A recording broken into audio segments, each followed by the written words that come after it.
Saudara-saudara, kita lanjutkan lagi pembahasan kita tentang deepening dan broadening daripada Tai Chi.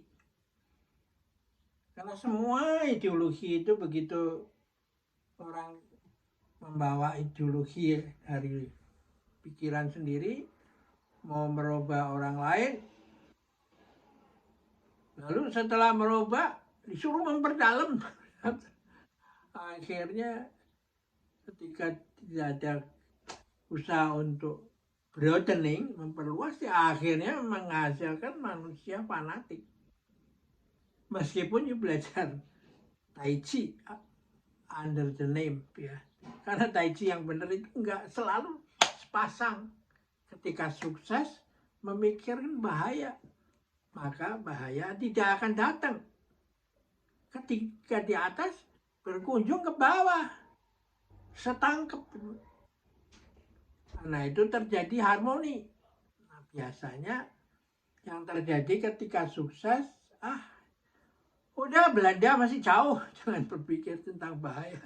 Makanya bahaya tiba-tiba datang. Ya. Ketika di atas lupa janji-janji pada yang di bawah saat pemilu, nah, akhirnya lupa dan akhirnya lengah sampai terjadinya orang ribut. Ketika Anda sudah terpilih lalu menari-nari saat ada kenaikan gaji, sedangkan rakyat sehari-hari itu hidup dalam posisi yang masih dalam serba kekurangan. Nah, cara mengamalkan prinsip kehidupan ini dengan cara gini, menurut saya akan menjadi prinsip masa depan itu. Kalau kita mau mencegah fanatisme atau intoleransi. Nah, Buddhism menarik. Karena apa? Mempunyai teknik yang pol. Dia mengatakan ini disuruh ngapalin ayat sampai tahu detail, tahu persis di mana. Dan pada akhir ujian akhirnya itu nggak boleh menyebut sama sekali nama Buddha. Nah itu membuat orang lalu itu teringat seumur hidup itu ada built-in control bahwa yang penting action itu, yang penting menjadi orang baik itu. Ya, bukan orang yang ngapalin ayat-ayat doang, ya. Nah ini oleh Zen itu dipakai. Yang menarik itu ketika masuk Jepang itu ketemu sama samurai. Nah samurai yang sudah sepuh ini sudah mikirkan kemana hidup sesudah mati, dia suka dengerin ceramah-ceramah daripada Zen Master itu. Tapi karena dia post power syndrome-nya masih ada, meskipun dengerin ceramah, tetap samurainya dibawa kemana-mana. Nah, pada saat karena kemampuan intelektualnya tidak bisa menangkap, satu hari dia habis ceramah selesai, dia tanya pada gurunya, "Guru, bisa dijelaskan yang tadi diceramahkan itu? Karena saya sudah berkali-kali tapi masih berusaha memahami, nggak bisa menjelaskan memahami apa yang guru ucapkan lah." Nah, Zen Masternya itu bukan mengulang seperti tape recorder ceramahnya lagi. Dia ditanya, "Lu punya kerjaan apa?" "Sehari-hari ini." "Ya, saya samurai." Lalu dia menceritakan jasa-jasanya di zaman dulu kan. Nah, si Zen Master itu hanya dengerin, manggut-manggut aja. Lalu ketika dia selesai meluas, membiarkan luas luas dan dalamnya pengalaman jasad-jasad dia di masa lalu, dia dengan santai mengatakan, aduh, ya mesti apa, nggak saya nggak bisa dah menjelaskan kepada kamu tentang surga dan neraka yang kamu tanya ini, yang kamu bilang nggak ngerti dah.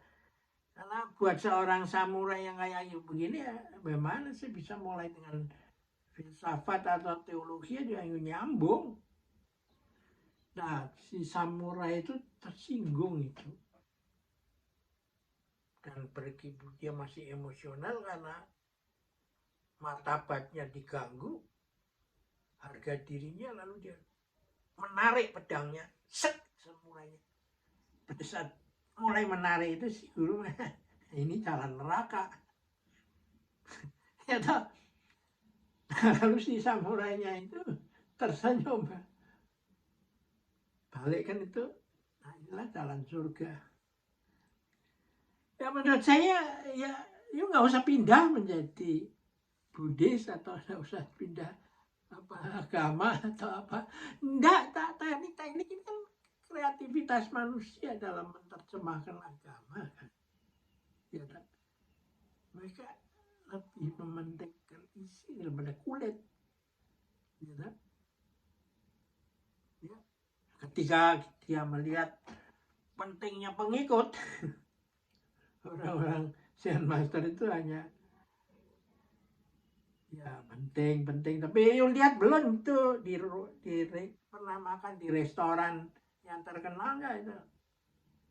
Yang kalau you mau makan itu pasti booking dulu atau ngantri. Dan lalu you masuk ke dapurnya itu. Semua dari tukang potong sayur, tukang daging, cuci piring kan punya apa pakai seragam koki kan. Tapi yang koki beneran siapa? Berapa? Palingnya 2 orang. Kenapa? Semaksimalnya koki itu ya cuma kerja 2 shift kan. Kalau restorannya kerja dari pagi sampai malam.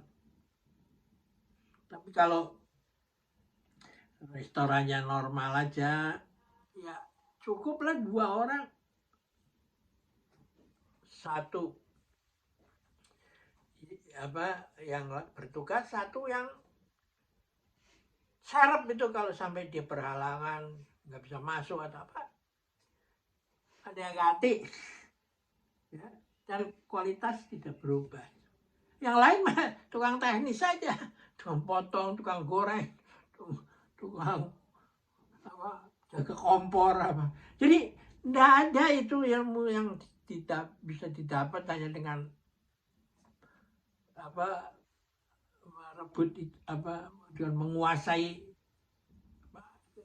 pakaian yang di luar aja, topi. Nggak ada.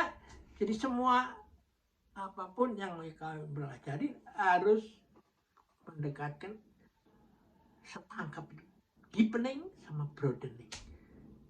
Inilah saya rasa merupakan masukan yang penting bagi peradaban di masa depan supaya bisa semakin bisa mengurangi konflik-konflik apalagi yang membahayakan kepentingan umum ya. Kita akhiri dulu di sini, sampai jumpa lagi.